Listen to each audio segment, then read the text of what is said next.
Good evening, and thank you for stepping into the Foul Playland. As always, I'm your Foul Player, and I wanted to discuss some sort of breaking news um, regarding Anthony Joshua potentially fighting Luis Ortiz.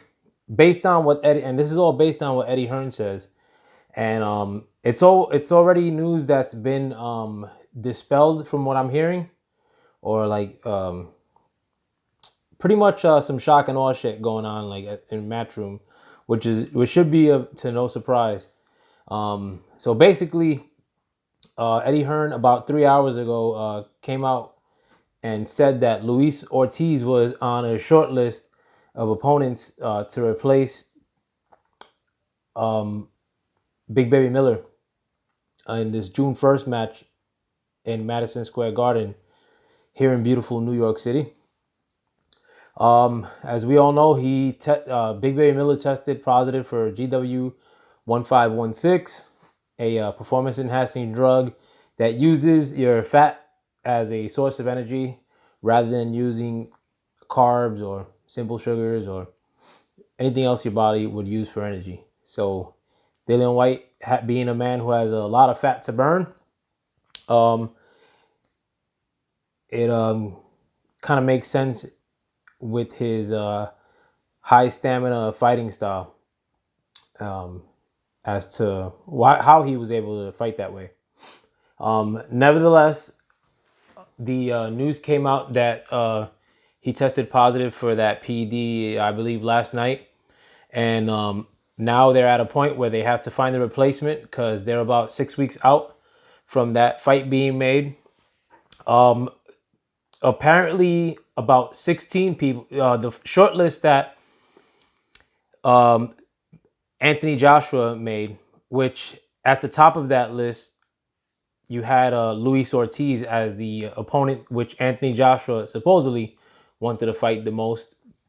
Um, then you had a couple of other guys, not to include or Manuel Char, Adam Kaunacki. There was also Michael Hunter, which I don't know how he snuck onto that list. If that's the one that was made by Anthony Joshua and Matchroom, then you had a lot of other people that were options or that were stepping up voluntarily um, to replace Big Baby Miller in that fight here in New York. That list is including but not limited to Joseph Parker. You got fucking Dillian White as an option. I'm not sure if he put himself out there or said he was willing to take the fight on a short notice. Which I don't know how you can't sneak in a training camp in 6 weeks, but nevertheless, the standard training camp is usually 8 weeks, but I can't knock him. But David Hay said that his fighter Derek Chisora was willing to step up and take the fight, and there were a lot of others. A lot of people. I know, I counted about 16, and in an article that I read out of the UK, I'm not going to mention who wrote the article because I'm not sure offhand, but they actually listed 16 people who were who could potentially fight Anthony Joshua. Whether they mentioned that they were willing to do it or whether he mentioned that he was willing to fight them as replacements. I just heard from a few minutes ago in a live stream that the Cali Enigma did that Anthony Joshua is actually not willing to fight Luis Ortiz within 6 weeks, within this 6 week time frame, because he feels it's too limited of a training camp, which to prepare for a left-hander, as per the sources that the Cali Enigma heard from. And please subscribe to the Cali Enigma. He's a great channel, and he has a very up-to-the-minute news a lot earlier than some of the more reputable sources in the old media. So as per the Cali Enigma, and I'm paraphrasing or giving a brief rundown of what was said, that Anthony Joshua was actually not willing to face Ortiz because it was too short of a time to prepare for him and to watch video and whatnot to try to break him down. And I kind of had the notion that he wouldn't fight Luis Ortiz regardless of the matter. I don't think he would fight Luis Ortiz if Luis Ortiz was willing to take $500,000 to take that fight on short notice. I don't think he would take Luis Ortiz with a full training camp. I don't think he would fight Luis Ortiz immediately after fighting another lefty or left-handed boxer.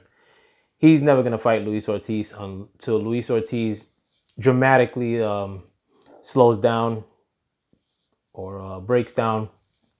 And I can see that from a lot of people, including Dillian White, who doesn't have an opponent at this time and has yet to call out Luis Ortiz. But one of the other things I wanted to discuss in this video was all these people that are calling Anthony Joshua out on short notice to step up to take that fight. You have a list of 16 potential opponents.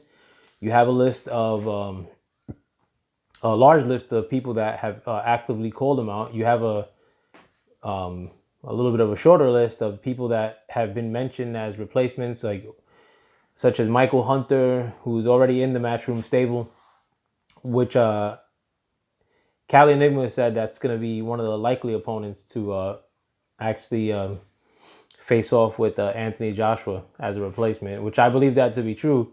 And Michael Hunter, he sucks, man. I haven't seen Michael Hunter in one good fight, and he's already 31 years old. Michael Hunter is a very unproven commodity at 31 years old. But nevertheless, you have all these people that were willing to step up to fight Anthony Joshua on short notice. Yet there were two instances in which Deontay Wilder had the same set of circumstances. You had one instance in which Povetkin failed his drug test, I believe, for meldonium in April of 2018 when they were set to fight. A lot of people were putting the onus on Deontay Wilder to take the fight anyway. And it didn't seem like Povetkin wanted to take the fight after he failed the test. It wasn't like he was contending the fact that he pissed hot for meldonium and saying, he's innocent and wanted to drive on. And I mean, you pretty much didn't hear anything from Povetkin after he failed that PD test. And that was just last year. You also had another circumstance in which Luis Ortiz had failed his test prior to fighting Deontay Wilder. That fight, as we all know, had to be pushed back. And Deontay Wilder ended up fighting Bermane Stiverne in a rematch and disintegrating him. But that fight was lost due to what people thought at that time was performance-enhancing drugs. And again, the onus was put on Wilder. A lot of people were saying during that time frame that Wilder was ducking that fight and that he somehow had people maybe doctor that test or maybe had some sort of clout in VADA, which is an independent group. And they were putting it all on Wilder, take the fight anyway and fight Ortiz in spite of the performance-enhancing drug test failure. And that's unreasonable. I mean, I guess if you want to still make the fight, you could push for it. I'm not sure if those things are possible, but it's certainly reasonable for a fighter to not fight a person who just pissed hot for performance-enhancing drugs. for obvious reasons. Like I'm not gonna say, and I can't stand Anthony Joshua, and I can't stand Matchroom. They could rock for all I give a shit. I think they're cowards, and I think they're deceitful. But I don't sympathize. I'm not gonna say that I sympathize with Anthony Joshua for Big Baby Miller failing his drug test, but I certainly wouldn't say that he's ducking Big Baby Miller if he doesn't fight him in spite of this test. Because one, I don't think that's possible. Two, Jarrell Big Baby Miller fucking sucks. I think he took that fight because Jarrell Big Baby Miller is not a good fighter. He's trash. He's a light puncher. Fucking. But one of the main things I wanted to point out in this video was the fact of how many people are stepping up and how many potential people. Because a lot of times, like when these names pop up as replacements, there's probably murmurings behind the scenes as to their availability or willingness to take on that fight with Anthony Joshua.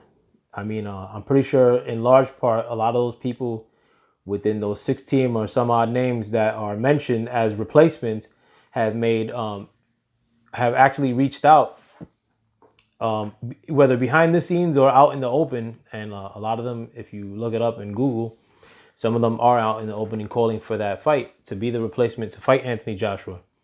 But Deontay Wilder had two of these instances in back-to-back years, last year and the year before in 2017.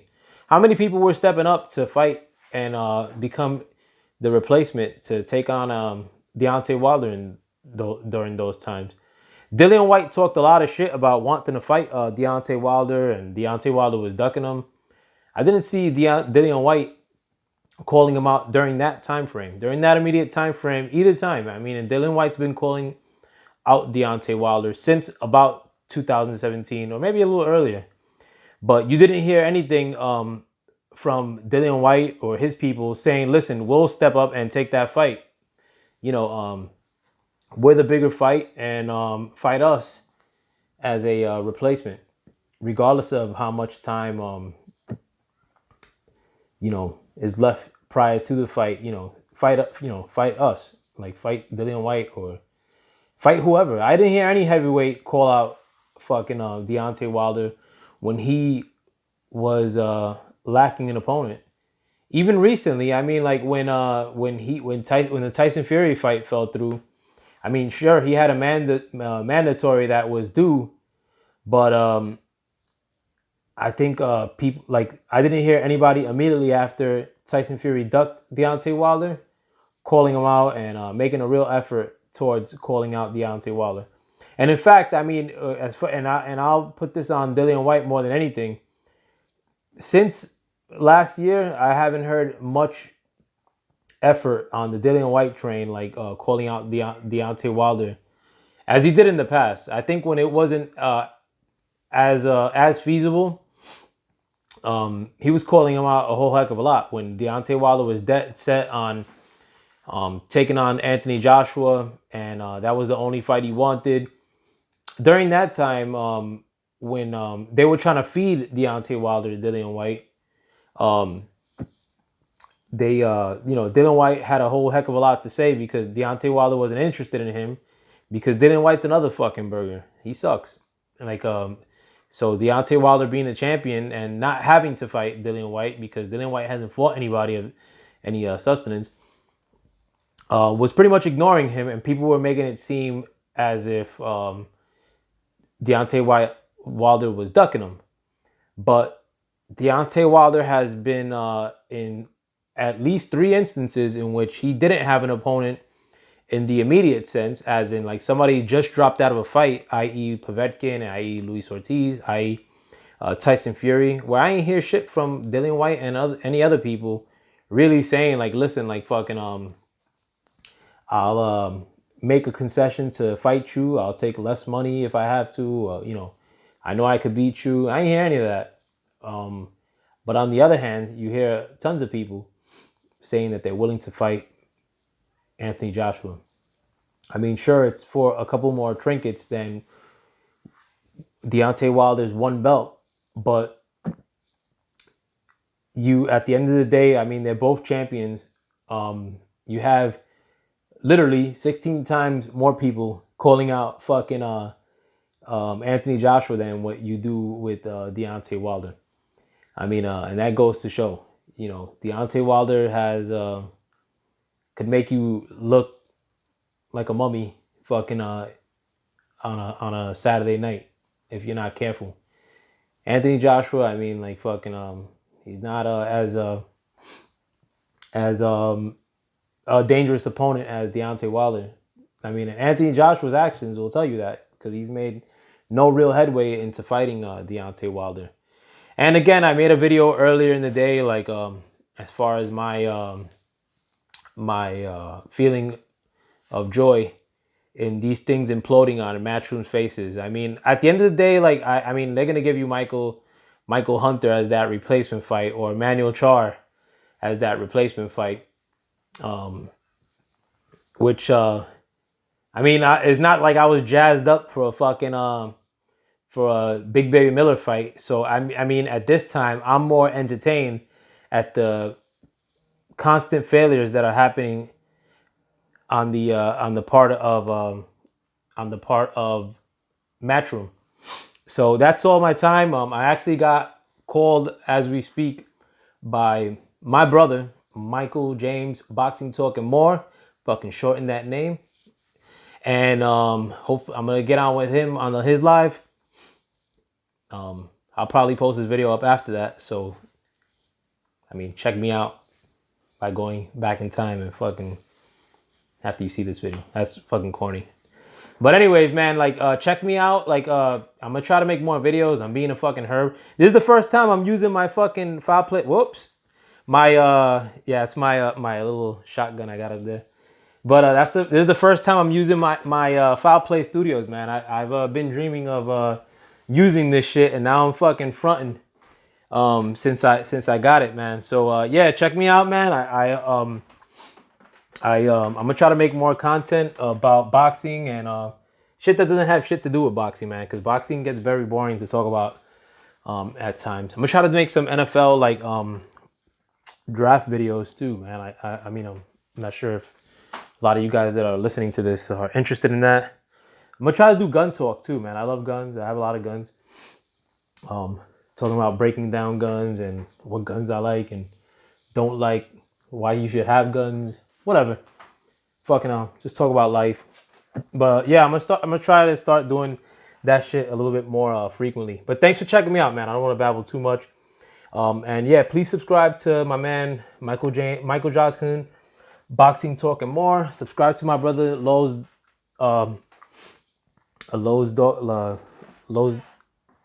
Dawkins P. Subscribe to my man Tone Bangers too, man. So, give the up and coming guys a shot too, man. And subscribe to my man Cali Enigma, man. That's my brother. And everybody else I like. World Breaker. Whatever. Let me break out, bro. Thanks for checking me out. Peace.